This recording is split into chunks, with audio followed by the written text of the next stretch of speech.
네, 안녕하세요. 반갑습니다. 코르크 스튜디오입니다. 자, 혹시 제 목소리 잘 들리시죠? 자, 오늘 저희 벌써 오기 세미나 시간입니다. 제 소개와 간략하게, 제 간략한 소개랑, 그리고 제 강의의 간략한 소개, 그리고 또 제 강의 핵심이라고 할 수 있는 형태화 기법 세 가지에 대해서 한번 간략하게 말씀드리고, 여러분들이 적어주셨던 Q&A 답변 드리는 시간을 가지고 마무리하도록 하겠습니다. 다들 퇴근하고 오셨을 텐데, 어, 많이들 피곤하실 텐데도 다 참가해 주셔서 너무 감사드립니다.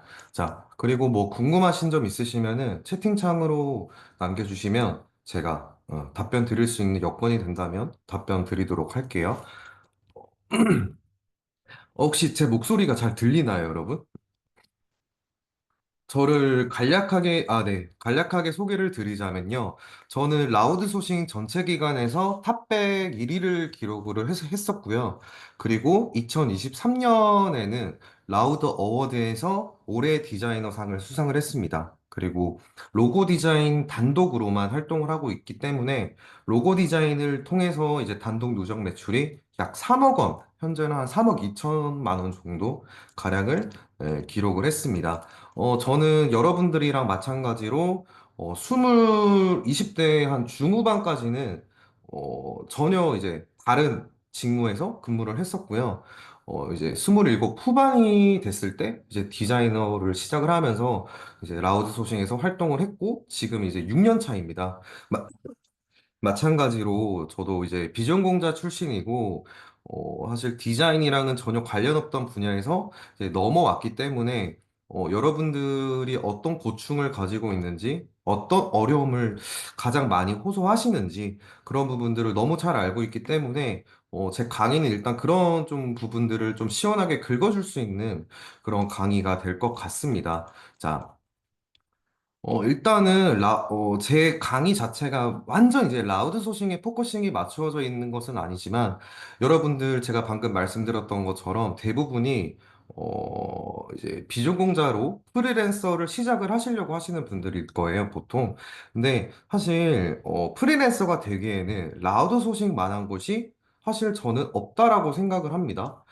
저 같은 경우에는, 지금까지 올 수가 있었던 그 과정을 보면은 보통 뭔가 공격적인 마케팅을 한다든지 하는 것들이 하나도 없었고요. 저는 오로지 콘테스트를 참여를 했고, 참여를 하면서 우승을 하게 되잖아요. 그러면은 여러분들도 아시겠지만 자연스럽게 내 작품이 플랫폼에 노출이 돼요. 그리고 홈페이지에만 노출이 되는 게 아니고, 라우드 소싱도 채널이 여러 군데가 있죠. 뭐 블로그도 있고, 인스타그램도 있고, 뭐 다양하잖아요. 그렇다 보니까 자연스럽게 우승을 하다 보면은 내 작품이 노출이 되고 내 이름이 알려지게 되고 그럼으로써 자연스럽게 이제 일대일 의뢰 고객님들까지 유입이 되더라고요.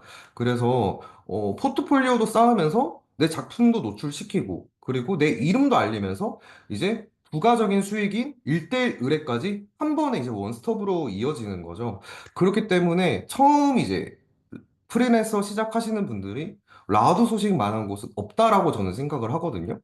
그리고 라우드 소싱 자체가 바운더리가 굉장히 좁을 거라고 생각하시는 분들이 많은데 옛날에 비해서 지금은 오히려 라우드 소싱의 바운더리가 더 커졌다고 저는 생각을 하거든요. 뭐 대기업들도 그렇고, 뭐 중소기업들도 그렇고, 소상공인분들도 그렇고, 로고 디자인 콘테스트 리스트를 한번 보시면 아실 거예요. 굉장히 많은 기업들이 콘테스트를 매주 개최를 하고 있거든요. 그만큼 바운더리가 생각보다 여러분들이 생각하시는 것보다 너무 좁지만은 않아요. 굉장히 넓기 때문에 프리랜서로 시작을 했을 때 굉장히 빠르게 성장할 수 있는 플랫폼이라고 저는 생각을 합니다. 저 또한 이제 라우드 소식만으로 지금까지 성장을 해 온 거고요. 그래서 가장 큰 장점은요, 굳이 내가 공격적인 마케팅이나 혹은 나를 알리기 위해서 수많은 채널이라고 하는 거는 뭐 인스타그램, 블로그, 또 외주 플랫폼이 라우드만 있는 게 아니죠. 뭐 크땡도 있고 숨땡도 있고 굉장히 많잖아요. 이 수많은 채널을 이제 거스르려면은 수많은 이제 시간이 소요가 되고 인건비가 들어갑니다. 혼자서는 사실 할 수가 없는 거죠. 그만큼 수많은 마케팅 그리고 채널 관리에 시간을 쏟다 보면은 일단 초보 프리랜서 분들한테는 상당히 리스크가 크거든요. 근데 이 모든 과정을 라우드 소싱이라는 플랫폼 하나만으로 해결을 할 수가 있기 때문에 굉장히 프리랜서한테는 너무나 좋은 플랫폼이라는 걸 여러분들한테 말씀드리고 싶었어요. 그리고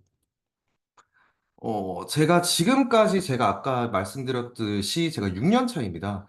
6년 차인데 제가 지금까지 올 수 있었던 것은 저는 성취감 때문이라고 생각을 합니다.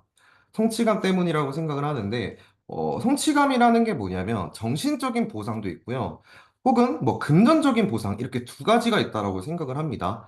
근데 특히나 초보자분들은 이 성취감이라는 거를 느껴보지 못한다라면은 디자인이 재미없어지고 하기가 싫어져요. 그래서 일단은 내가 쉽게 말해서 헬스장도 여러분 운동하시는 분들은 아시겠지만 헬스를 시작할 때 중요한 거는 처음부터 잘하는 게 중요한 게 아니고 헬스장을 맨날 나가서 30분만이라도 끄적이다가 집에 돌아오는 게 가장 중요하다라고 말을 하거든요. 일단은 내 몸이 익숙해지는 과정이 반드시 필요하다라고 하잖아요. 그 이유가 운동을 열심히 하는 것도 중요하지만, 습관화를 만드는 것도 중요하고, 그리고 운동을 조금씩 하면서 내 몸을 변화시켜 나가는 과정을 조금이라도 맛보기를 하는 게 굉장히 중요하기 때문에 그런 거거든요. 그래서 디자인도 똑같아요. 내가 디자인을 오래 하고 싶다 할 경우에는 성취감이라는 거를 느껴봐야 됩니다. 그렇기 때문에 라우드 소싱 콘테스트는 사실 굉장히 많은 디자이너들이 한 번에 참여를 하고 그 안에서 나 혼자가 이제 선택이 되었을 때 거기서 정신적 보상이랑 그리고 금전적인 보상이 같이 따라오게 되는 거죠. 그래서 일단은 초보자분들이 이제 프리랜서를 시작을 할 때는 콘테스트에 계속 참여를 하면서 일단 한 번이라도 우승을 한번 맛보는 게 굉장히 저는 중요하다라고 생각을 해요. 그래서 여러분들이 콘테스트를 참여를 하시면서 로고 디자인을 통해서 우승을 하실 수 있는 제 이제 6년 동안 쌓아왔던 그런 인사이트들을 제 강의에서 모두 공유를 할 예정이고, 그리고 제 강의를 이제 지금 4기까지 진행을 했습니다. 4기까지 진행을 했고, 이제 곧 있으면 이제 5기까지 같이 진행을 하게 되는데, 제가 실제로 강의를 진행할 때 보면은, 실시간으로 제 강의를 들으시면서 콘테스트에 참여를 하면서 바로바로 우승을 하시고 하는 이런 수익 효과가 나는 사례들이 실시간으로 나타나고 있어요. 그래서 일단 제 콘테스트가 아니라 제 강의를 들으시게 되면은 여러분들이 이제 콘테스트를 참여를 할때 좀 더 자신감을 가질 수가 있는 거죠. 실제로도 이렇게 실질적인 이제 실제로 유의미한 사례들이 있기 때문에 여러분들이 이제 믿고 들으실 수 있는 강의가 아닐까라는 생각을 합니다. 자, 그리고 콘테스트의 승패는 한 끗 차이라고 했는데요. 이게 무슨 말이냐면요. 여러분들 그런 디자인을 본 적이 있을 거예요. 이거 진짜 너무 단순한 디자인 아니야? 아, 이건 나도 하겠다. 내가 더 화려하고 내가 더 이쁘게 잘했는데 왜 내가 안 됐어? 라고 생각하시는 분들이 분명히 있을 거예요. 근데 여러분들이 단순하고 심플한 디자인을 못 만들어서 안 만드는 게 아니거든요. 결국에는 로고 디자인은 전략입니다. 단순히 이쁘게 만들고 화려하게 만드는 게 아니라 좀 더 전략적이고 단계적으로 밟아가면서 완성도 있게 완성을 시켜야 되는 거예요. 결국 그렇게 만들어진 작품들이 대부분은 단순하고 심플합니다. 그래서 결국 그러기 위해서는요, 내 디자인에서 혹은 기획 과정에서 뭘 덜어내고 뭘 강조할 것인지에 대한 기준도 필요하고, 그리고 거기에 대한 깊은 고민도 필요하고요. 그리고 어떻게 로고 디자인을 잘 기획을 하고, 로고 디자인의 형태를 기획에 맞게 잘 만들 수 있는지에 대한 방법을 일단 아는 게 정말 너무 중요해요. 제 강의는 그런 부분들을 이제 기반으로 커리큘럼이 짜여져 있고요. 그래서 제가 이제 이거를 이제 콘테스트의 승패는 한 끗 차이라고 말씀을 드리는 거거든요. 그래서 일단 로고 디자인은 단순히 이쁘게 만들고 화려하게 만든다고 되는 게 아니고 좀 더 전략적으로 만들어야 되고 전략적으로 만들어진 작품들은 대부분 심플하고 단순합니다. 네. 그래서 일단 이 방법을 아냐 모르냐의 차이가 굉장히 큽니다. 이 방법이 뭐 크게 대단한 건 아니에요. 대단한 건 아닌데, 일단 이 방법을 알기까지가 상당히 많은 시간과 노력이 필요한 건 맞습니다. 그래서 제가 6년 차, 6년 동안 이제 콘테스트를 참여를 하면서 제가 알고 있는 그런 인사이트, 제가 지금까지도 활용하고 있는 그런 인사이트들을 제 클래스에서 모두 공개를 할 예정이고요. 이 말은 제가 너무 하고 싶은 말인데, 정말 타고난 재능에 대해서 말씀하시는 수강생분들이 한 번씩 있었어요. 세미나에서도 질문을 하시는 분들도 있었고, 어, 클래스를 운영을 하면서 수강생분들이 저한테 질문을 주시는 분들도 있었어요. 근데 미술이든 음악이든 예술 분야에서는 빠지지 않는 말이 있죠. 쟤는 타고났다. 쟤는 재능이다. 쟤는 탤런트가 뛰어나다. 이 말은요, 예술 분야에서는 뺄 수 없는 말인 것 같습니다. 근데 제가 이 말을 굉장히 싫어해요. 재능이라는 말을 저는 굉장히 싫어하거든요. 사실 태어날 때부터 아기 때부터 진짜 응애응애 울면서 태어나서 그 태어나자마자 손에 막 붙들고 그림 잘 그릴 수도 있어요. 근데 그게 사실 현실적으로 가능한 일은 아니잖아요. 진짜 거의 로또 당첨 확률이랑 저는 똑같다라고 생각을 하고 아니 저는 오히려 더 힘들 거라고 생각을 해요. 그래서 제가 하고 싶은 말은 사실 제 주변에 봐서도 그렇고, 진짜 저 사람 재능이 뛰어난 것 같다라고 생각하는 사람들을 보면요. 사실 실질적으로 그 사람이 재능의 문제가 아닌 거예요. 재능의 문제가 아니고, 그 사람은 안 보이는 곳에서 남들에 비해서 두세 배는 미친 듯이 노력하고 공부하고 도전해요. 그리고 더 중요한 게 뭐냐면, 실패하거나 넘어져도 절대 포기 안 해요. 저는 그거를 오히려 전 재능이라고 생각을 하거든요. 아, 쟤는, 저렇게 하면 좀 힘들 법도 한데, 어떻게 저렇게 끝까지 밀어붙이나 싶을 정도로 저렇게 끈기가 넘쳐나지? 하는 게 저는 재능이라고 생각을 하거든요. 그래서, 많은 디자인을 이제 시작하시려고 하시는 분들이 많이 하는 고민이, 아, 난 재능이 없는 것 같은데? 라는 생각을 많이 하세요. 근데, 재능은요, 내가 만드는 거예요. 내가 태어날 때부터 이제 너는 미술, 너는 음악, 너는 공부, 넌 체육, 넌 운동, 이렇게 정해주는 게 아니고요. 그 재능이라는 거는 타고나는 게 아니고, 물론 있겠죠. 정말 드물게. 근데 그 재능이라는 거는요, 내가 만드는 거예요. 결국에는 내가 만들기 위해서는 어떻게 해야 되냐면요. 포기를 안 해야 돼요. 내가 실패를 해도 다시 인정하고, 이거를 계기로 더 열심히 해서 꼭 우승하고 말 거야. 라는 마음으로 다시 새 출발을 하는 게 저는 재능이라고 생각을 합니다. 그래서, 이거는 너무 재능의 영역이 아닌가? 라고 생각을 안 하셨으면 좋겠어요. 디자인은 너무 재능의 영역이라고 생각하시고, 좀 접근하기 어려워하시는 분들이 진짜 많거든요. 음, 사실 그렇진 않아요. 진짜로. 너무 막 이제 콘테스트로 예를 들자면, 계속 우승하는 사람만 계속 우승을 하잖아요. 근데 그 사람을 봤을 때는, 저 사람은 타고났으니까 그런 거겠지. 난 타고나지 않았으니까 못해. 이런 마인드는 좋지 않아요. 그 사람이요, 뒤에서 얼마나 노력하고 있는지, 얼마나 공부하고 있는지, 그렇게 되기까지 어떤 시간과 고난들을 겪어왔는지, 그거는 모르잖아요.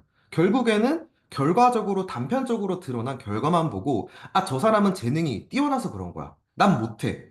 라고 하는 거는요. 사실, 너무 그 사람을 재능으로 치부해버리고 그 사람의 노력을 그러니까 무시하는 발언이라고 저는 생각을 합니다. 저는 그래서 쟤는 타고났다. 쟤는 재능이다라는 말을 저는 좀 좋아하진 않습니다. 근데 결국에는 포기하지 않고 인내를 가지고 1000번이 떨어져도 한 번 우승하고 말 거야. 한 번은 꼭 우승할 거야. 라는 마음으로 계속 마인드 컨트롤을 하면서 나를 계속 타이르면서 끝까지 끌고 갈 수 있는 게 저는 재능이라고 생각을 해요. 그래서, 너무 재능에 좀 연연하지 않으셨으면 좋겠어요. 네. 그리고 제 수업은요, 오로지 콘테스트에만 특화된 강의가 아니에요. 제가 계속 이때까지 콘테스트를 예로 들면서 말씀을 드렸었는데, 제 강의는 콘테스트에만 집중된 강의가 아니고요. 여러분들이 앞으로 로고 디자이너로 살아갈 것이라면, 내 이제 마지막 직업은 로고 디자이너야. 라는 마음으로 진짜 나는 로고 디자이너로 살아갈 것이라면요.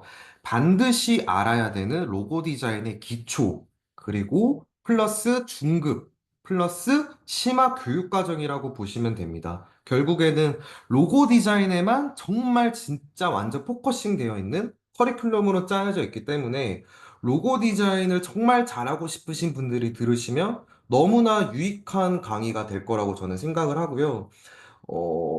그런 말이 있어요. 성공한 사람들은 한우물만 판다는 말이 있습니다. 물론 뭐 한우물만 파는 게 맞다 아니다라는 이제 찬반이 나뉘긴 하는데요. 저는 개인적으로 한우물만 파는 게 맞다. 한우물만 파자라는 주의거든요. 한우물만 파면요. 그 분야에 진짜 경제에 이를 수 있을 거라고 저는 생각을 하거든요. 그러다 보면은 알아서 수익이 따라와요.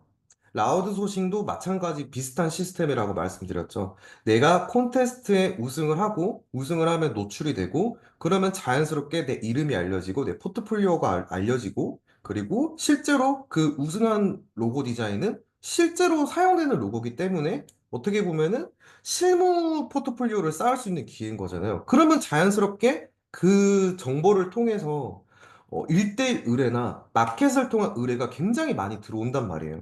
그래서 일단은 너무 마케팅적인 부분에 너무 신경 쓰기보다는 일단은 로고 디자인을 잘하면은 알아서 수익이 따라오더라.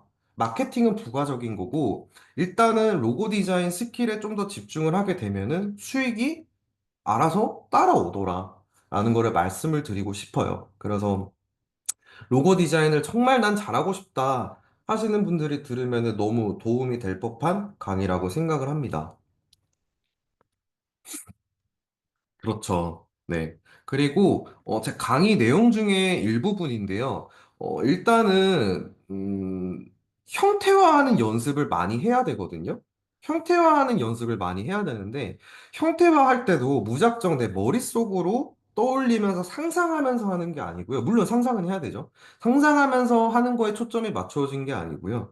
기법을 사용을 해서 기법에 키워드를 대입을 시켜서 하나하나 제각각의 또 다른 형태들을 여러 개를 만들어서요. 그 안에서 가장 적절한 형태를 골라서 콘테스트에 참여를 한다거나 아니면은 적절한 몇 가지의 시안을 골라서 1대1 의뢰가 들어왔을 때, 뭐 두 가지 시안이면 두 가지 시안으로 전달을 하거나 하겠죠. 그래서 일단은, 무작정 머릿속으로 이제 상상을 하면서 막 그림을 막 떠올리는 게 아니고요. 공식을 일단 내가 습득을 하고 있다가 브리핑을 해석을 하고 기획을 통해서 키워드를 도출을 했으면은 그 공식에다가 그 키워드를 대입을 시켜서 이제 그거를 통해서 다양한 형태를 만들 수 있는 거죠. 지금 여기 화면에 보시면은 포미정이라고 해서 제가 예전에 작업했던 그 콘테스트 우승했던 작업물의 일부분인데요. 이게 키워드가 월남쌈이랑 그리고 쌀국수랑 그리고 집이라는 키워드를 가지고 만들어진 디자인입니다. 근데 이 디자인만 도출을 한 게 아니고요. 굉장히 다양한 디자인을 도출을 했겠죠. 일단은 뭐 키워드가 뭐 집, 뭐 쌀국수, 그리고 월남쌈.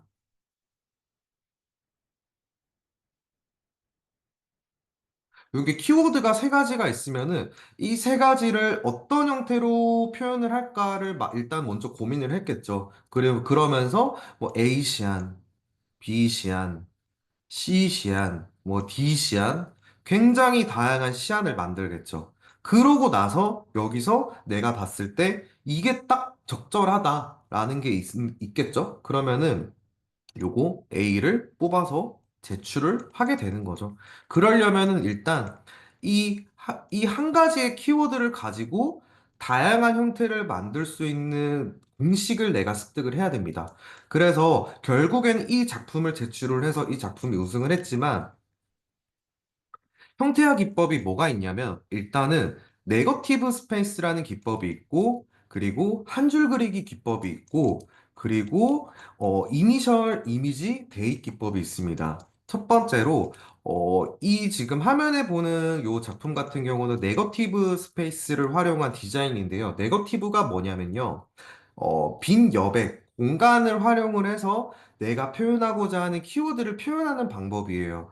그래서 지금 화면에 보시면은 호, 미, 정, 초성 안에 월남쌈의 채소, 그리고 쌀국수의 그릇과 면, 그리고 집에 지붕이 표현이 되어 있죠. 그래서 이거를 공간을 통해서 그릇 모양의 여백을 만들어서 담아주고, 그리고 야채, 채소 모양의 이파리 모양을 여백을 통해서 담아주고 하는 방식인 거죠. 그래서 보통 이 방법을 사용을 할 때는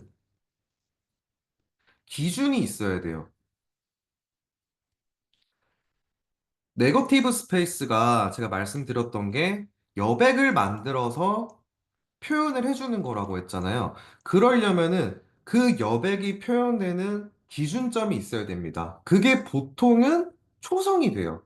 이니셜이 되고요. 혹은 이미지 안에 이니셜 형태의 여백이 들어갈 수도 있는 거거든요. 그래서 일단은 내 키워드의 여백을 담을 수 있는 기준점이 되는 요소가 정해져야 됩니다. 이 디자인 같은 경우는 포미정의 예, 초성이 이제 여백의 기준이 되는 거죠. 그래서, 아이고,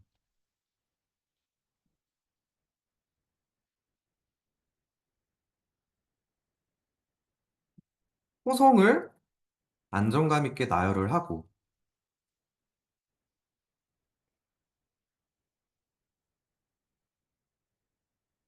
이 안에 여백을 통해서 이렇게 그릇 형태의 여백 만들어주고,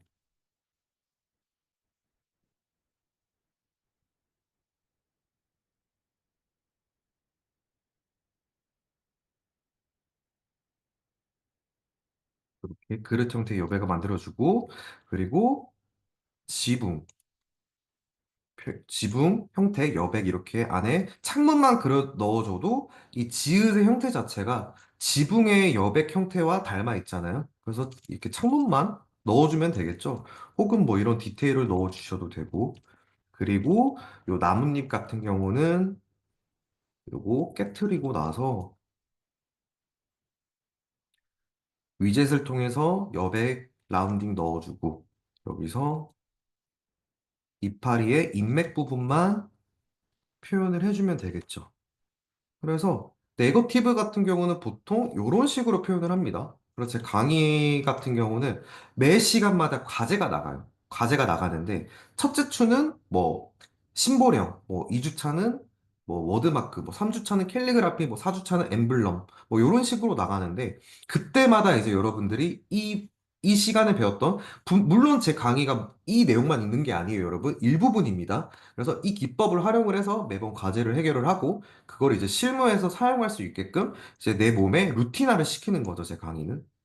이런 식으로 표현을 할 수가 있는 거죠. 그리고 지읒 같은 경우는 아래로 이렇게 요런 형태로 떨어지게 되면은 좀 불안정해 보일 수도 있기 때문에 저는 이거를 내려서 좀 잘라주는 게 좀 더 안정감 있겠죠? 그리고 살짝 왼쪽으로 당기는 게 낫겠네요.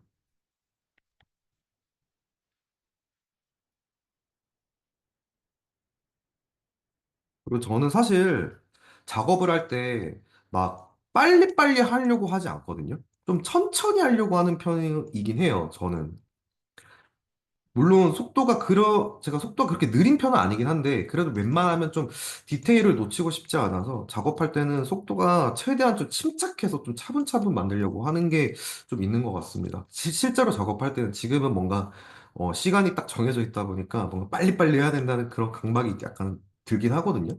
네. 아무튼, 네거티브는 이런 식으로 표현을 할 수가 있겠고, 한 줄 그리기 기법은요, 말 그대로 내가 표현하고자 하는 키워드를 한 줄로 연결해서 표현하는 기법이에요. 근데 한 줄 그리기 기법이 조금 단점이 뭐냐면 내가 만약에 표현하고자 하는 키워드가 한 세네 가지가 된다. 한 네 가지까지 뭐 다섯 가지 된다. 이렇게 좀 표현하고자 하는 키워드가 많을 때는 뭔가 계속 그 키워드 간의 연결점을 찾아서 하나하나 다 연결해줘야 되다 보니까 좀 형태가 좀 난해해지는 경우가 좀 많았어요. 그래서 좀 내가 표현하고자 하는 키워드 개수가 조금 적을 때 한 줄 그리기 기법을 좀 많이 활용을 하는 것 같습니다. 한 줄로 이어지는 기법도 있고, 혹은 또 다른 말로는 뭐 메비우스의 띠, 계속해서 순환하는 그 띠 형태로 표현하는 방법이 있겠죠. 근데 지금 화면에 보는 요 형태 같은 경우는 메비우스의 띠는 아니고 그냥 한 줄로 쭉 이어서 표현을 한 거죠. 그래서 이런 경우도 뭐 집, 지붕, 면으로 지붕을 표현을 하고 그 그릇 안에 채소를 표현을 했죠. 그래서 이것도 한번 만들어 보자면 그리고 여러분들 제 강의 들으시면은 형태화할 때 안 좋은 습관들 같은 게 보이는 것들이 한 번씩 있거든요. 그런 것들도 제가 다 이제 티칭을 해드려요. 피드백 시간을 통해서. 네.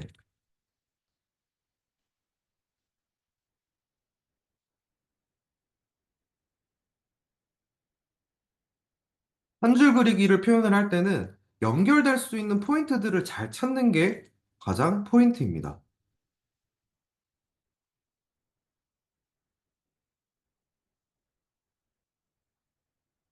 이걸 오랜만에 만들어 보네요. 자,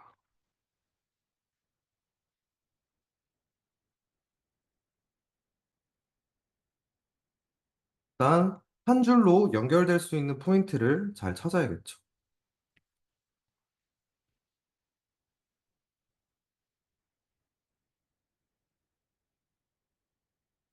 그리고 글은 만들어주고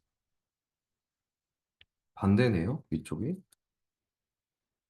그리고 로고 디자인이요.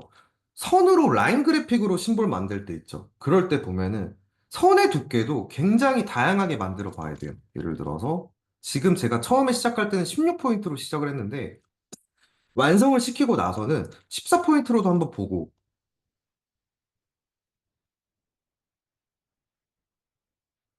12포인트로도 보고 뭐 10포인트로도 보고 선의 두께도 베리에이션 해서 좀 선의 두께에 따라서 형태의 분위기가 어떻게 달라지는지도 체킹을 해야 돼요. 자, 그리고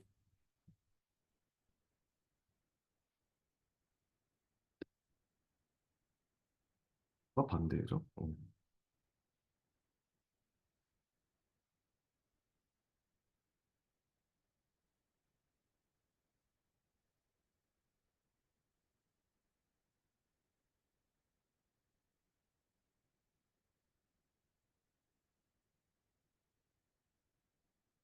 이런 식으로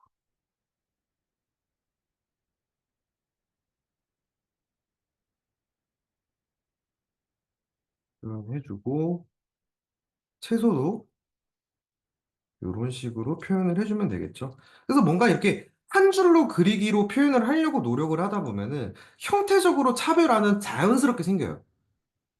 일단은 콘테스트에 참여를 해서 우승을 하려면 형태적인 차별화도 필요하고 아이디어, 기획의 차별화도 필요한데 이 기법들을 활용을 하게 됐을 때 가장 큰 장점은 내가 뭔가 차별화된 형태를 만들려고 노력을 하지 않아도 어, 알아서 차별화된 형태가 따라오는 거죠. 이 기법들을 활용을 하게 되면은. 그래서 뭔가 디자이너 스스로 막 이렇게 막 고민을 하고 막 아이디어를 내고 하는 과정 속에 좀 고통스럽잖아요. 그 과정들이. 그 과정의 고통을 좀 더 덜어줄 수 있기 때문에 좀 더 이제 쉽게 로고 디자인을 만들 수 있게 되는 거죠. 물론 그럼에도 불구하고 많은 베리에이션을 하고 많은 노력을 해야 되긴 합니다. 그래도 이 공식을 알고 나면은 디자인을 하는 게 재밌어지고 쉬워져요. 그나마.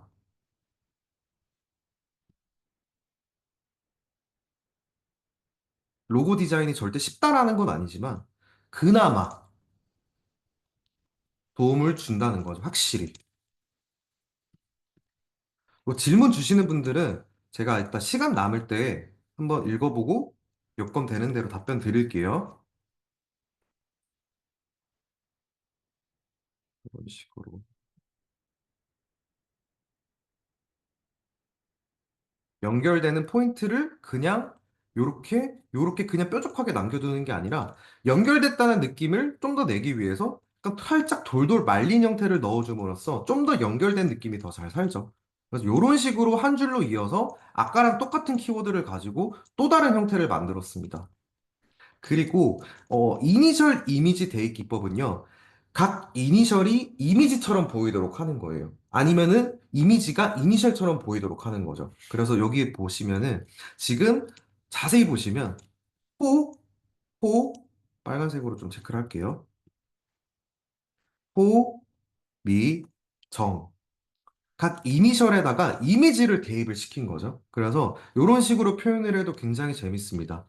지금 호미정의 피읍은 그 월남쌈에 채소가 올려져 있는 낮은 그릇으로 표현이 되어 있고, 미의 미음은 이제 쌀국수가 담기는 그릇이 되어 있고, 정의 지읒은 지붕이 되어 있는 거죠. 그래서 이것도 간단하게 한번 만들어 보자면,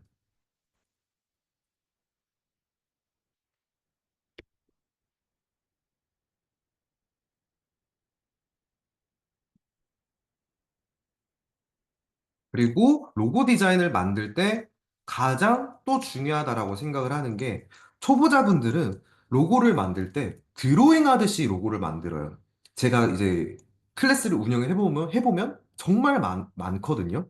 아니면 혹은 뭐 펜툴로 이렇게 드로잉 하듯이 이렇게 로고를 만드시는 분들이 굉장히 많아요. 물론 디자인의 컨셉 자체가 약간 핸드 드로잉 스타일이라면 그렇게 하는 게 맞겠지만 그런 스타일이 아닌데도 불구하고 뭐든지 펜툴로 이렇게 하나하나 그리려고 하시는 분들이 많거든요. 근데 제가 생각하는 로고 디자인 할 때 형태의 시작은요, 도형에서 시작한다라고 생각을 하시면 너무 쉬워요. 형태를 만들기가. 뭐 나뭇잎을 만들 때도 다각형에서 시작해서 라운딩을 넣어줘서 이파리를 만든다든지 원형을 잘라서 하트를 만든다든지 그래서 뭐든지 도형에서 시작을 하게 되면은 로고 디자인을 만드는 게 훨씬 재밌어지고 쉬워지고요. 그리고 형태적으로도 굉장히 심플하게 가독성 있게 잘 나와요.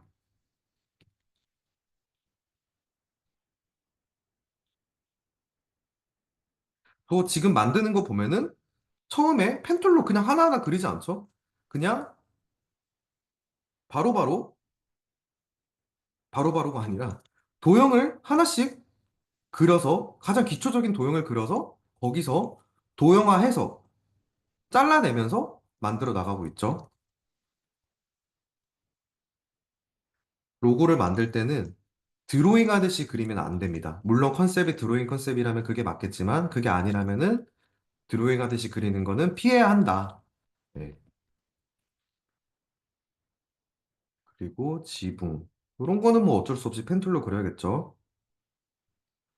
대신 이런 것도 반대편을 그릴 때 눈대중으로 대칭이 되게끔 요 정도면 대칭이 돼 보이죠? 요렇게 그리는 게 아니고 디자인을 할 때는 내가 만들어 놨던 거를 복사해서 사용하는 습관을 또 내 몸에 배이도록 해야 됩니다. 그래야지 대칭적인 구도, 형태적인 형태가 그 균형적인 형태가 나옵니다. 자, 그래서 이런 식으로 만들어 볼 수가 있겠죠?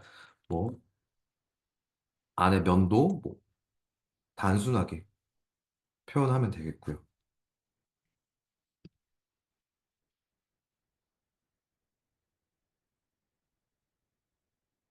이런 식으로 젓가락도 이런 식으로 표현을 해주고. 이것도 똑같이 직사각형에서 시작해서 다듬어 줬죠.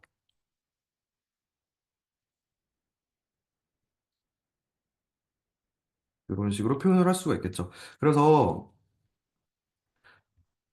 결국에는 이 많은 시안들을 만들어서 다양한 기법을 활용을 해서 한 가지 키워드를 가지고 굉장히 다양한 형태로 시안화해보고 그리고 나서 그 안에서 가장 적절한 디자인, 내가 생각하는 메시지가 잘 전달될 수 있는 기획 의도에 맞는 디자인을 선택을 해서 제출을 하는 거죠. 그래서 일단은 이 형태화하는 기법을 아는 게 굉장히 중요합니다. 뭐 이거 외에도 로고 디자인을 할 때만큼은 꼭 지켜야 되는 3포인트 뭐 이런 것들도 있긴 한데요. 일단은 시간 관계상 뭐 형태와 기법들은 대표적으로 이런 것들이 있다라는 것 정도만 이제 짚고 넘어가도록 하겠습니다. 이게 굉장히 중요합니다.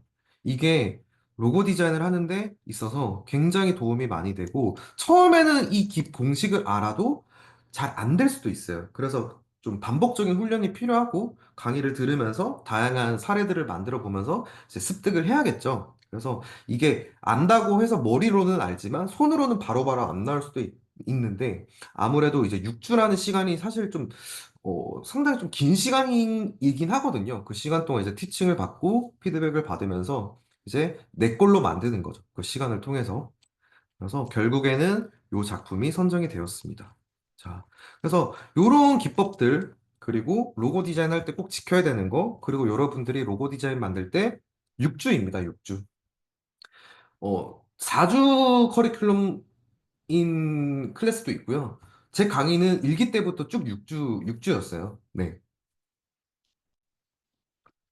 그래서 이 기법들 외에도 그리고 여러분들이 이제 로고 디자이너로 이제 외주를 받으려면은요, 로고 디자인 유형도 굉장히 좀 많잖아요. 뭐 심볼 조합형도 있고, 엠블럼도 있고, 워드마크도 있고, 레터링 디자인도 있고, 캘리그라피도 있고, 캐릭터도 있고, 너무 많잖아요. 근데 이 모든 유형을 내가 만들 수 있어야 돼요. 만들 수 있어야지 외주가 들어왔을 때 다 진행을 할 수가 있겠죠? 근데 만약에 예를 들어서 내가 심벌밖에 못 만들어. 근데 갑자기 뭐 캐릭터 로고 디자인 의뢰가 들어왔어요. 그러면은 아 죄송한데 제가 심볼밖에 못 만들어서요. 이렇게 할 수는 없잖아요. 그 모든 게 의뢰가 들어오는 것도 솔직히 하나하나 놓치면 안 되는 건데 그러기 위해서는 모든 로고 디자인의 유형을 만들 수 있어야 되는데 제 강의가 가장 좋은 게 뭐냐면 로고 디자인의 대표적인 유형들을 다 만들 수 있게 되는 거 그게 가장 큰 강점인 것 같아요. 결국에는 로고 디자인을 정말 잘하고 싶은 분들이라면 꼭 들어보셨으면 좋겠어요. 로고 디자인에 관련된 정말 많은 내용들을 배우실 수 있는 시간이거든요. 그래서 어, 제 클래스를 한번 전체적으로 한번 소개를 하자면요. 뭔가 내 디자인이 2% 정도 뭔가 부족해 보인다 하시는 분들 있죠. 그런 분들이 들으시면 좋은 게 내 디자인의 2% 부족한 부분을 좀 체크를 해서 완성도를 높일 수 있는 방법들을 배우게 되고, 그리고 제가 지금까지도 사용하고 있는 콘테스트에 제출할 때 로고 디자인을 기획을 하고 형태화할 때 사용하는 그 로고 디자인의 기본 공식, 그리고 기본적으로 지켜야 되는 것들, 이런 인사이트들을 공개를 할 예정이고, 그리고 방금 말씀드렸다시피 다양한 로고 디자인 유형을 배워볼 예정입니다. 그리고 기획을 통해서 단순히 이쁘게 만드는 게 아니고 아까 제가 강조했던 전략적으로 만들어야 되는 로고 디자인이어야 한다. 했었죠. 그런 것처럼 기획을 통해서 전략적으로 아이디어를 담아서 기획 의도에 맞게끔 디자인하는 방법에 대해서 배우게 되고, 그리고 제가 이때까지 수많은 콘테스트를 제출을 하면서 선택받은 디자인은 어떤 디자인들이 있었고, 선택받지 못한 디자인들에는 어떤 공통점이 있었는지, 그리고 그 공통점을 생각해 봤을 때 어떤 솔루션을 낼 수가 있는지, 그런 인사이트들도 얻을 수가 있고, 그리고 많은 분들이 일러스트를 사용을 할 줄 아시지만 정말 진짜 사용하는 스킬은 정말 얼마 안 돼요. 대부분. 근데 여러분 그거 아시나요?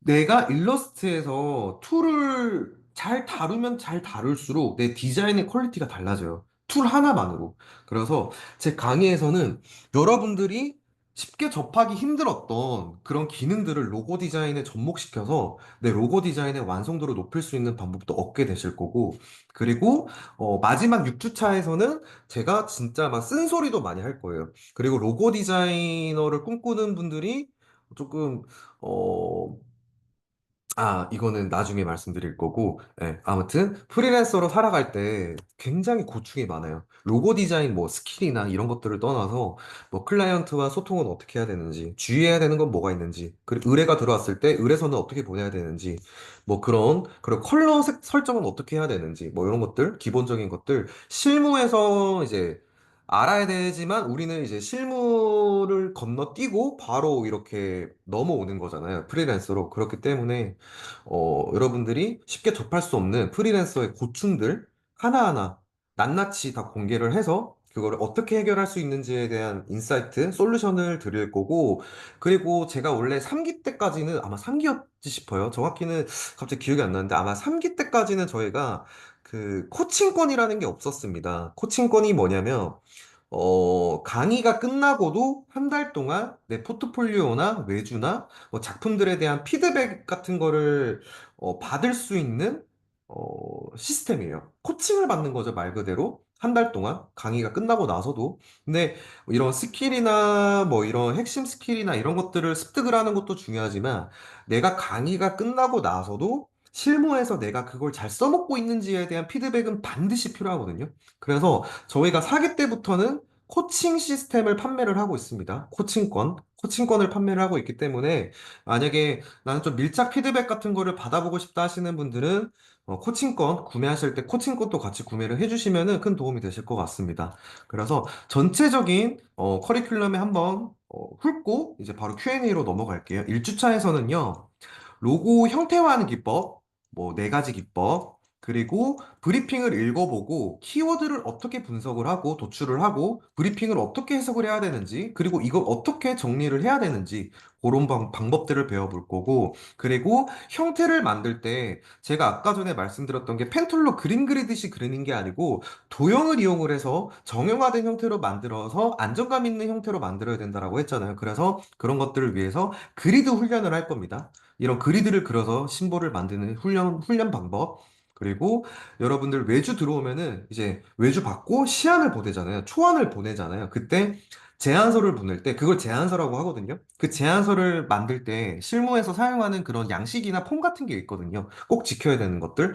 그런 것들 이제 제안서 만드는 방법. 그리고 작업이 마무리되고 나서 픽스 되고 나서 원본을 보낼 때 그냥 아트보드에 로고만 딱 올리고 보내는 게 아니라 매뉴얼이라는 걸 보내야 돼요. 그래야지 내 작품이 올바르게 잘 사용이 될 수가 있겠죠. 그것까지가 디자이너의 역할이에요.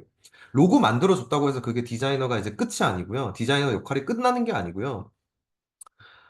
이런 원본 매뉴얼을 통해서 클라이언트가 내 로고 디자인을 적절하게 알맞게 잘 쓸 수 있도록 하는 것까지가 디자이너의 역할인 거죠. 그래서 매뉴얼 만드는 방법. 그리고 2주차에서는 아까 말씀드렸던 일러스트에 숨어 있는 기능을 통해서 내 디자인의 2% 부족한 부분을 채울 수 있는 그런 스킬 툴 기능들.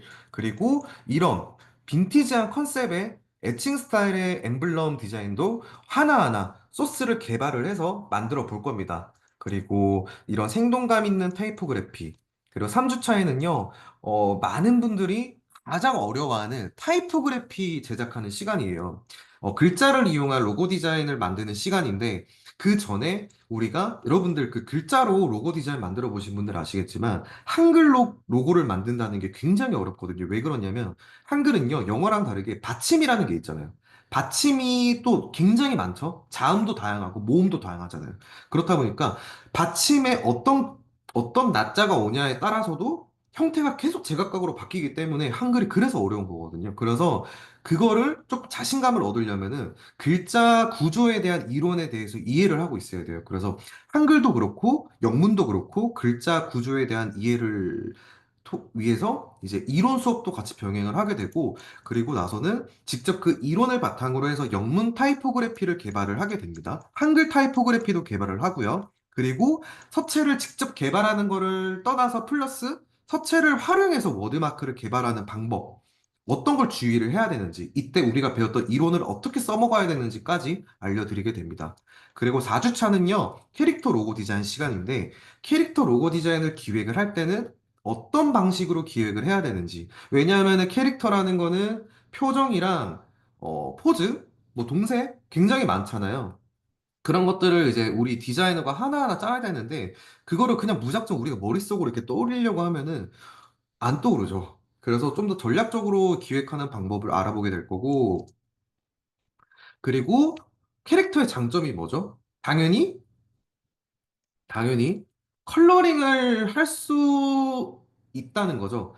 컬러링을 할 수 있는 게 장점이라는 거죠. 컬러링을 할 수 있는 게 장점이기 때문에 컬러링을 할 때 어떤 식으로 컬러링을 하고 하이라이트나 명암을 어떻게 표현을 하고 그리고 그냥 단순하게 표현을 하는 게 아니고 어떤 브러쉬를 사용을 해서 밀도를 쌓아서 완성도 있게 표현할 수 있는지 그래서 밀도를 쌓을 수 있는 이런 전묘 스타일의 브러쉬도 직접 개발을 할 겁니다. 절대 제 강의는 다른 데서 소스를 끌고 와서 쓰는 건 없어요. 로고 디자인이기 때문에 소스 하나하나 다 만들 거예요. 일러스트를 통해서. 그리고 이런 도트 질감의 패턴 브러쉬도 만들어서 질감을 만들어 줄 거고요. 그리고 우리가 물론 손그림 느낌을 내려면은 직접 하나하나 그려서 스캔을 떠도 되긴 하지만 우리는 그렇지 못하기 때문에 이 디지털 드로잉의 강점을 살려서 이 일러스트 하나만으로도 손그림 질감을 낼 수가 있어요. 그래서 이런 손그림 질감 내는 방법까지 배우게 되고요. 5주차에서는 캘리그라피를 쓰게 될 건데 일러스트 자체에 내재되어 있는 브러쉬도 쓸 거고 그뿐만 아니라 직접 이런 화면에 보시는 이런 브러쉬들 있죠. 요게 소스가 가져온 게 아니고 제가 직접 다 만든 거예요. 이런 디테일까지 직접 쓴 것 같지 않나요? 그래서 이런 것들도 다 일러스트로 만들 수가 있거든요. 그래서 이런 캘리그라피 브러쉬를 직접 다 만들어서 캘리그라피를 써볼 거고, 그리고 캘리그라피 플러스 전통적인 로고 디자인, 이런 붓 스타일의 브러쉬를 이용을 해서 심볼을 만드는 방법, 그런 것들, 전통적인 로고 디자인 같은 거는 왜 꼭 알아야 되냐면, 콘테스트 참여 많이 해보신 분들 아실 거예요. 우리나라는 한국이잖아요. 한국이기 때문에 한식집 콘테스트가 너무 많아요.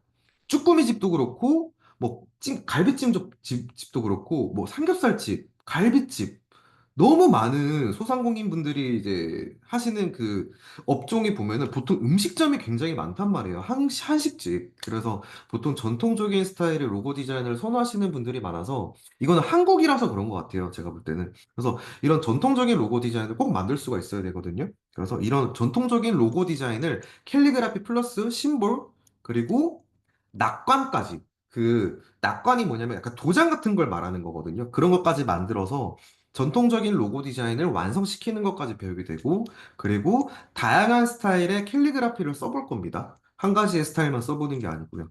6주차는요, 이론 위주예요. 5주차까지는 툴을 적극적으로 활용하는 시간이고, 6주차는 진짜 아까 말씀드렸다시피 프리랜서의 진짜 민낯을 그대로 까발리고, 까발린다는 말은 좀 그런 것 같고, 이제 처형대에 올려놓고 그 자리에서 바로 진짜 어, 공개 처형하는 시간이라고 보면 될 것 같아요. 그러니까 진짜 민낯을 보여드리는 시간이거든요. 6주차에는. 그래서 실물을 경험하지 못했던 분들한테는 진짜 너무 저는 제일 많은 도움이 될 것 같은 시간이에요. 그래서 여러분들이 뭐 외주를 받았을 때 어떤 걸 주의를 해야 되는지, 그리고 계약서를 쓸 때는 어떤 거를 꼭 빠뜨리면 안 된다든지, 이런 것들, 그리고 또 뭐가 있을까요? 컬러는 어떻게 지정을 해야 되는지, 그리고 뭐 가볍게, 뭐 팬톤 컬러를 사용할 때는 어떻게 사용을 해야 되는지, 뭐 그런 것들 너무 많아서 6주차는 내용이 정말 많거든요. 근데 그게 다 이론 위주라는 거. 근데 정말 알차다고 저는, 6주차는 정말 너무 알차다고 저는 솔직히 자신하고요. 네, 그렇습니다. 그리고 뭐 선택받는 디자인, 선택받지 못한 디자인은 어떤 공통점이 있고, 이 공통점을 알아보고, 이거를 통해서 솔루션을 드리는 거죠. 그리고, 음, 혹시나 레퍼런스 플랫폼에 의존하고 계신 분들이 있다라면은, 그거는 제가 정말 좀 말리고 싶다라는 생각이 듭니다. 왜냐하면, 레퍼런스 플랫폼이요. 진짜 잘 사용하면 득이고요. 정말 잘못 사용하면 독이 돼요, 오히려. 당장에는 도움이 될 수 있을지 몰라도요. 너무 레퍼런스 플랫폼에 의존하면요. 좀 디자이너의 수명을 먹을 수도 있다라고 저는 생각을 하거든요. 그래서 레퍼런스 플랫폼을 활용을 할 때는 어떻게 활용을 해야 되는지, 그리고 레퍼런스 플랫폼이 굉장히 다양한데, 대표적인 플랫폼들은 어떤 특징을 가지고 있고, 어떤 식으로 활용을 해야 되는지까지 준비가 되어 있습니다. 6주차는 이거 외에도 내용이 정말 너무 많아요. 너무 많기 때문에, 어, 네, 그렇습니다. 그래서 제 강의는 총 6주차고요. 4주차가 아니고 6주차입니다. 6주차는 이런 커리큘럼으로 되어 있고, 지금 보시는 커리큘럼은 진짜 그냥 포괄적으로만 알려드린 거고, 내용은 상당히 많습니다. 너무 많아요. 내용이 정말 많기 때문에 커리큘럼은 진짜 내용 자체는 걱정하지 않으셔도 돼요. 그래서 이런 스타일로 커리큘럼이 구성이 되어 있습니다. 자, 그래서 제 강의에 대한 소개는 이제 이 정도에서 마무리하도록 하고요. 여러분들이 그 댓글 남겨주셨던 몇 가지만 뽑을게요. 아까 질문을 엄청 많이 올려주시던데, 요거 다 읽지는 못할 것 같아요. 시간 관계상. 그래서 몇 가지만 제가 읽고 답변을 드리도록 하겠습니다. 유료 폰트가 아니더라도 콘테스트를 우승할 수 있을까요? 우승할 수 있어요. 제가 콘테스트 우승한 것 중에서도 무료 폰트 사용한 거 많습니다. 꼭 서체 개발을 하지 않아도 돼요. 근데 서체 개발을 할 줄 모른다고 가만히 이제 나를 이렇게 내버려 두면 안 되고, 결국에는 내가 성장하면서 서체를 개발할 수 있어야 돼요. 왜냐하면은 서체를 개발해달라고 요청하시는 클라이언트 분들이 상당히 많이 늘어나고 있습니다. 과제가 어려운 편인가요? 과제가 어렵다고 하시는 분들도 있고, 근데 쉽다고 하시는 분들은 솔직히 못 봤습니다. 네, 쉽다고 하시는 분들은 한 분도 못 봤고, 어렵다고 하신 분들은 몇 분이 있었어요. 근데 충분히 이제 강의 내용을 습득을 하면은 충분히 하실 수 있는 정도라고 생각하시면 돼요. 너무 어렵진 않아요. 그리고 녹화본이 제공이 되기 때문에 녹화본을 반복적으로 학습을 하시면 충분히 해결할 수 있는 과제입니다. 그리고 실무를 연상케 하는 실무 기반의 과제들이 대부분 나가게 됩니다. 콘테스트 단독으로만 수익을 얻고 계신지, 다른 기업에서 외주도 받아 폭넓은 로고 디자인으로 활동 중이신지, 일단은 저는 원래는, 굉장히 좀 바운더리가 넓게 활동을 했어요. 뭐, 블로그도 했었고, 인스타도 했었고, 그렇게 했었는데, 뭔가 제 성격 자체가 한 가지에 좀 집중해야 되는 스타일이더라고요. 그래서 라우드 소싱에만 집중을 하고 있는데, 콘테스트만 하는 게 아니고요. 마켓이라는 게 있어요. 라우드 소싱에. 마켓이라는 게 있는데, 사실 저는 마켓을 사실 큰 기대를 안 했는데요. 사실 콘테스트랑 마켓 수익 비율이 거의 1대1인 것 같아요, 요즘에. 오히려 마켓이 더 많을 때도 많아요. 그래서 마켓을 통한 1대1 의뢰를 통한 의뢰도 진행을 하고 있습니다. 모눈 종이에 스케치 하시는 편인가요? 그때그때 달라요. 네. 스케치를 하고 할 때도 있고, 내가 바로 떠올린 형태가 진짜 명확할 때는 바로 일러스트로 그립니다. 네, 제 강의는 4주가 아니고 6주입니다. 콘테스트 제출할 때 디자인을 몇 가지를 제출하나요? 보통 규정상 시안을 3가지 제출할 수 있는 걸로 되어 있습니다. 근데 저는 한 가지만 제출합니다. 6기도 생각 있으신가요? 이거는 그때그때 상황에 따라서 달라지는 거라서 뭐 확답을 드리긴 힘들 것 같아요. 네, 6기를 확답을 드리긴 힘들 것 같습니다. 로고에 폰트를 적용하다 보면 BICI에 사용하지 못하는 폰트들은 어쩔 수 없이 사용하지 못하는 건가요? 변형 불가 폰트는 포기하고 다른 폰트를 사용해서 완성하시나요? 만약에 내가 쓰려고 하는 폰트가 있는데 그게 유료다 할 때는 저는 그냥 그려요. 네. 아니면 일단은 그리기 전에 찾아보겠죠. 비슷한 무료 폰트를.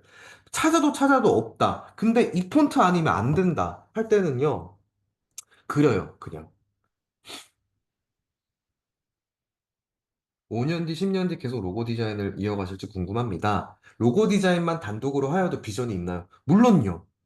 저는 초반에는 그 생각을 굉장히 많이 했거든요. 근데 그게 너무 헛된 생각이었던 게 제가 5년 전에 활동할 때 이 분위기랑요. 지금 분위기가 너무 달라요. 훨씬 왕성해졌다고 해야 되나요? 훨씬 일거리가 많아진 느낌이고 확실히 콘테스트 개최하는 비율도 훨씬 많아졌고 훨씬 앞으로도 이게 더 성장할 거라고 저는 생각을 합니다. 진짜 매년 매년 계속 이게 확확 바뀌는 것 같아요. 근데 그 바뀌는 게 안 좋게 바뀌는 게 아니고 점점 이 규모가 커진다라고 해야 되나요?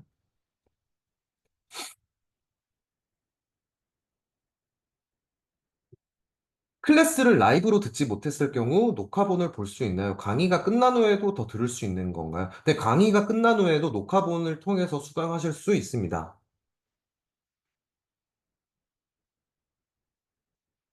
지금까지 보여준 디자인을 미리 스케치를 하고 일러스트로 하는 건가요?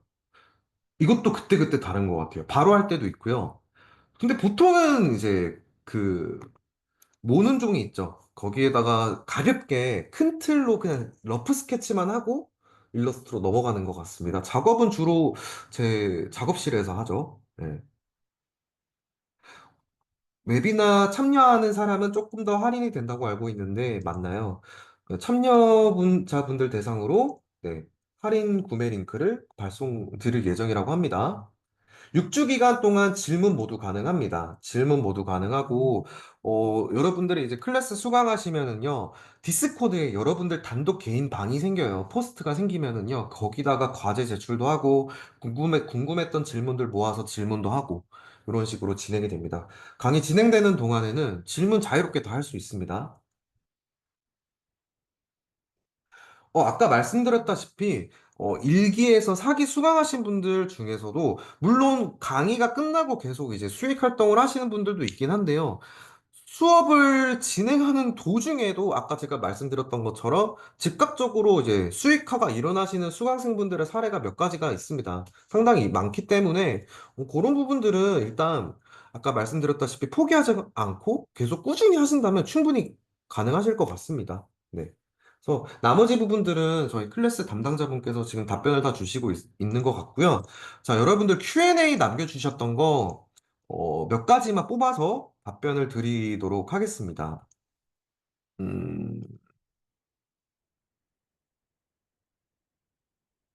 로고 디자인 제작할 때 아이디어를 도대체 어떻게 얻나요? 라는 게 있는데, 저라고 해서 아이디어가 무조건 빵빵 터지고 막 이런 건 아니에요. 막 딱 브리핑 읽자마자 아이디어 딱 나오고 이런 건 아니거든요. 근데 아이디어는요, 내가 많이 생각하면 생각할수록 그것도 숙련이 되는 것 같아요.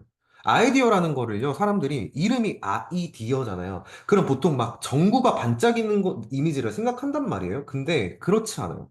제가 생각하는 아이디어라는 거는요, 초반에 떠올렸던 가볍고 단순한 아이디어를요, 내가 머릿속으로 다듬고 다듬으면서 결국 아이디어가 나오는 거거든요. 절대로 아이디어라는 거는요, 빵빵 터지는 게 아니에요.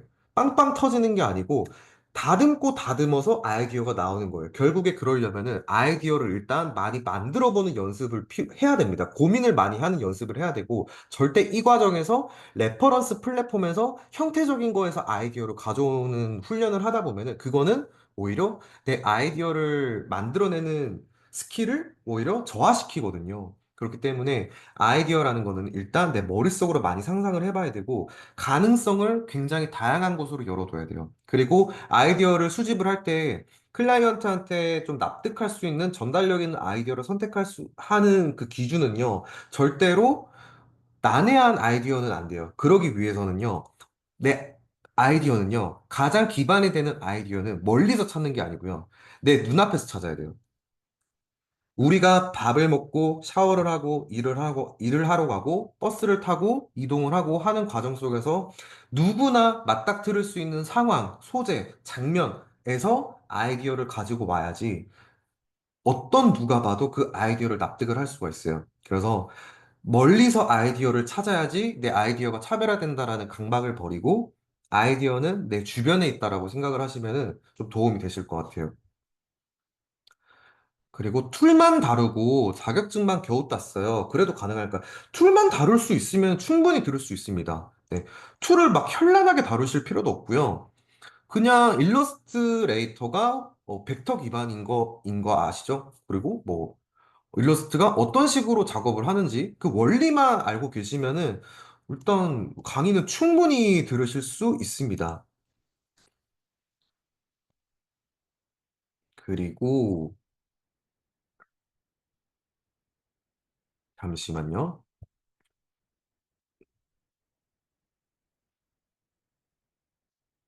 그렇습니다. 지금 시간이 이제 2분 정도밖에 안 남았는데 어, 프리랜서는 어떻게 외주를 구하나요? 라는 질문도 있어요. 근데 일단은 한 번도 외주를 받아본 적이 없는 프리랜서라고 가정을 하셨는데 그렇다면은 아까 처음에 말씀드린 것처럼 일단 라우드 소싱에서 시작을 하셔라. 제가 무슨 계속 이렇게 말씀을 드리니까 제가 무슨 라우드 소싱에 뭔가 연관된 사람처럼 보일 수도 있는데 절대 그렇지 않고요. 저는 라우드 소싱에서 진짜 완전 밑바닥부터 지금까지 계속 쭉 올라온 사람이거든요. 앞으로도 올라갈 곳은 많긴 하지만 진짜 프리랜서 시작하기에는요, 라우드 소식만한 곳이 저는 없습니다. 일단은 우승하기만 해도, 1회만 우승을 해도 내 포트폴리오가 알아서 여기저기에 노출이 되고 하기 때문에 나를 일단 프리랜서의 기반을 다지기에는 너무 좋아요. 그리고 실무 기반의 포트폴리오를 쌓을 수 있는 기회잖아요. 그래서 일단은 라우드 소싱을 통해서 실무 기반의 포트폴리오를 쌓는 게 일단 첫 번째 단계이기 때문에 일단은 콘테스트에 진짜 계속해서 도전을 해보시는 거를 저는 정말 추천을 드립니다. 저는 콘테스트를 통해서 자연스럽게 이렇게까지 성장할 수 있었던 케이스거든요. 그래서 저는 너무 잘했던 방법이라고 저는 생각을 합니다. 그리고 클라이언트가 원하는 로고 디자인의 포인트를 잡는 방법이 뭔가요? 라고 하셨는데, 일단은 아까 방금 말씀드렸다시피 아이디어를 찾을 때도 너무 난해하거나 너무 아이디어를 꼬려고 하거나 하는 강박을 버리고 누구나 쉽게 이해할 수 있는 소재로, 장면으로, 상황으로 아이디어를 캐치해와서 이제 기획을 하는 거죠. 그게 일단 첫 번째고요. 그리고 내 디자인을 다 하고 나서 딱 봤을 때, 아, 내 디자인을 딱 두 줄이나 한 줄로 설명할 수 있는지 체크를 해봐야 돼요. 만약에 내 디자인을 설명을 하는데 세 줄, 네 줄, 다섯 줄, 여섯 줄 넘어간다? 구구절절 넘어간다? 그거는 저는 개인적으로 좀 아쉬운 디자인이라고 생각을 합니다. 결국 잘 만들어진 디자인은요, 굳이 내가 뭐 부가적인 설명을 하지 않아도 한마디로 딱 정리가 돼요. 설명이 돼요. 그래서 그게 결국에는 전달력이 있는 거고, 클라이언트도 결국에는 더 납득을 할 수가 있겠죠. 그래서 내 디자인을 한번 설명을 해보고, 그 설명이 전달력이 있는지도 한번 체크를 해봐야 되고요. 그리고 형태적인 거. 형태적인 게 굉장히 중요한데, 이 부분은 제가 강의에서 1주차에서 알려드릴 거긴 하지만, 한 가지만 말씀드리자면은, 덩어리감이라는 게 너무 중요해요. 심볼이나 뭐 캐릭터든 뭐가 됐든, 이 덩어리감이라는 거를 이제 잘 지켜지지 않는 경우가 제가 강의를 진행을 하면서 초반에 많이 보이거든요. 그런 경우가. 그래서 형태적인 거에서는 그런 부분들을 좀 주의를 해야 됩니다. 덩어리감. 덩어리감이 굉장히 중요해요.